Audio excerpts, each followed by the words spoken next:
Donc, pour débuter, afin de créer les points puff au crochet, vous allez avoir besoin d'un crochet numéro G, en fait, c'est un 4 mm. Moi, j'ai seulement cette longueur-là, là, c'est comme ça venait sur un crochet, là. Mais il existe des plus longs crochets si vous avez moins de mobilité avec des petits objets. Donc, sans plus tarder, nous allons travailler le point puff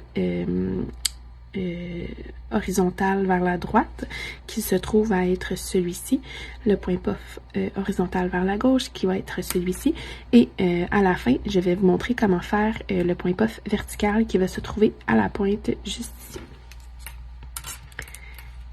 Donc, je vais tricoter en droit jusqu'à où est-ce que j'ai besoin, là, selon la charte, pour travailler celui-ci.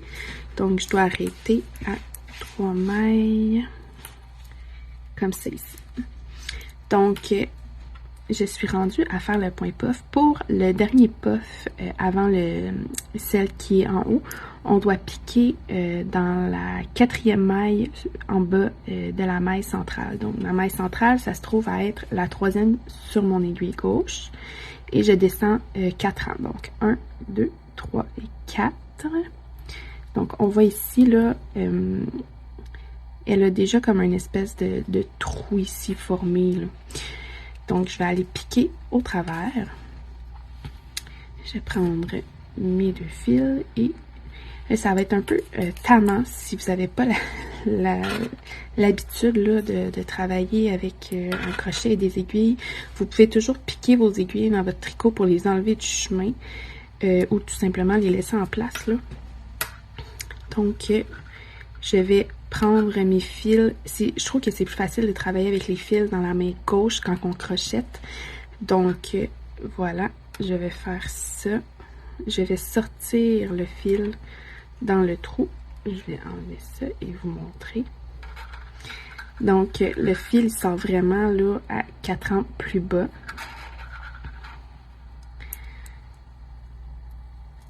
Ensuite, je vais tirer en gardant légèrement une tension parce qu'on ne veut pas que ça soit trop lousse afin que notre maille sur notre tricot soit trop lousse et que ça fasse un trou.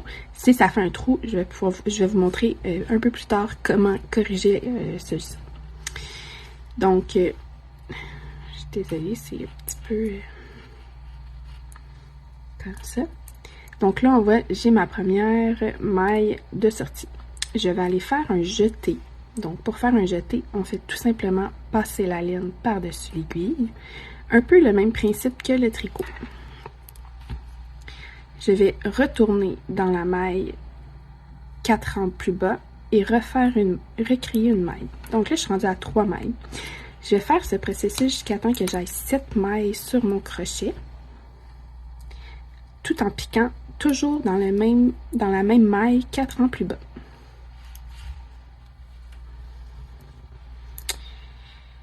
Un, 2, 3, 4, 5, 6, 7. Maintenant que j'ai 7 mailles sur mon crochet, je vais faire un dernier jeté et passer ceci dans les 7 mailles. Faites attention, si vous n'avez jamais fait de crochet, assurez-vous que tous vos mailles sont passées vraiment, là, qui sont sécurisées dans ça, sinon ils vont tomber puis ça va vous faire comme un long fil qui va dépasser de votre tricot. Ensuite, il reste une dernière étape, ça serait de créer une maille jetée. Donc, pour faire ça, on va aller faire un jeté sur le crochet et la passer dans la maille restante, comme ça. Donc là, pour vous aider à mettre la maille sur votre aiguille à tricoter, vous pouvez créer une grande maille comme ça et tout simplement la placer sur votre aiguille et resserrer.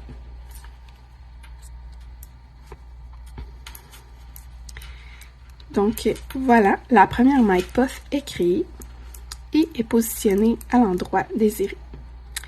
Je vais ensuite tricoter jusqu'à la prochaine emplacement pour faire une maille puff, comme ça. Donc là, on voit ici ma maille centrale.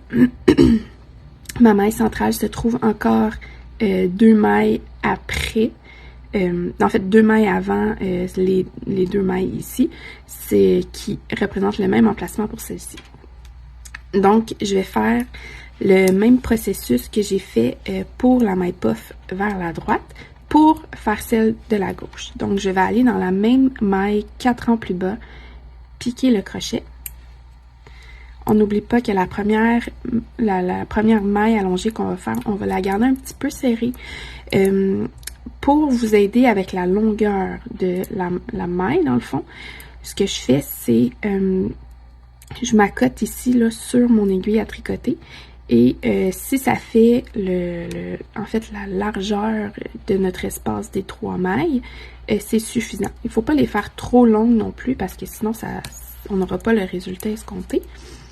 Donc, je vais faire le même processus. Je vais aller créer 7 mailles.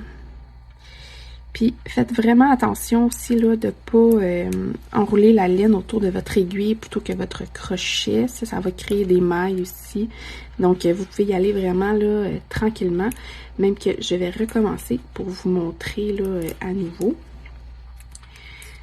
Donc, les premières fois, c'est un petit peu tannant, mais vous allez voir, vous allez vous habituer. Donc, ce que je fais, c'est que je tiens mon aiguille droite dans la même main que mon crochet. Mon crochet, je le tiens avec mon index et mon pouce. Et je tiens mon aiguille gauche comme ça, puis je le tasse de même. Donc, je fais un jeté. Je vais piquer 4 rangs dans la même maille centrale. Je crée un jeté. Je pique dans la même maille. Et ça fait 7 mailles.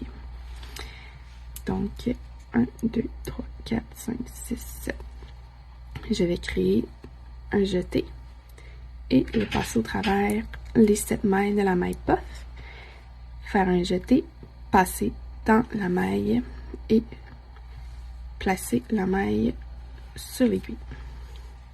Et voilà, je vais aller compléter mon tour, tricoter les 2 prochains rangs comme indique la charte, puis je vous retrouve pour faire la dernière maille puff sur le dessus. Nous sommes maintenant rendus à travailler la maille allongée, le point puff sur la maille centrale. Donc, comme je vous mentionnais un peu plus tôt, je vais vous montrer comment régler quand il y a un trou entre le maille puff et la maille avant. Donc, vous pouvez tricoter jusqu'à la maille puff. Donc, ici, là, vous voyez, il y a un espace, c'est tout à fait normal. Donc, quand on tourne notre tricot de côté, on voit ici la maille puff et la maille longue, en fait, qui se rattache à la maille qui est trop grande, qui fait, dans le fond, qui crée le trou là sur l'endroit du travail. Donc, ce qu'on va faire, c'est qu'on va aller resserrer tout simplement la maille comme ça. Donc, là, ça vous fait une maille vraiment longue, puis qui va être tannante dans le chandail. Donc, pour remédier à ça, on va retourner le travail de côté. Puis, on va aller repérer, en fait, la maille ici. Ça se trouve être la première maille allongée qu'on a faite dans la maille puff. On va aller tirer sur le brin. Puis, vous voyez, ça vient resserrer à l'arrière. Donc, on va aller faire cette séquence jusqu'à temps que vous pouvez passer au travers, tout simplement, tirer, ça va aller ajuster la maille puff, puis faire pareil sur l'envers du travail, comme ça. Puis, vous avez juste à tricoter simplement. Donc, c'est venu refermer le trou que ça a créé en faisant la maille puff. Maintenant, on travaille jusqu'à la maille centrale. Juste me faire un peu de fil. Donc, le principe est vraiment le même que les mailles horizontales.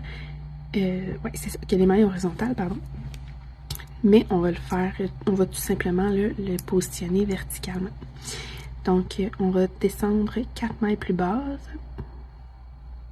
On va piquer dans le trou et on va créer une maille puff de la même manière qu'on a créé les autres. Donc, on va créer 7 mailles sur notre crochet comme ça. 2, 4, 6, 7. On va créer un jeté qu'on va passer au travers les 7 mailles et on va refermer la maille puff et la positionner sur l'aiguille.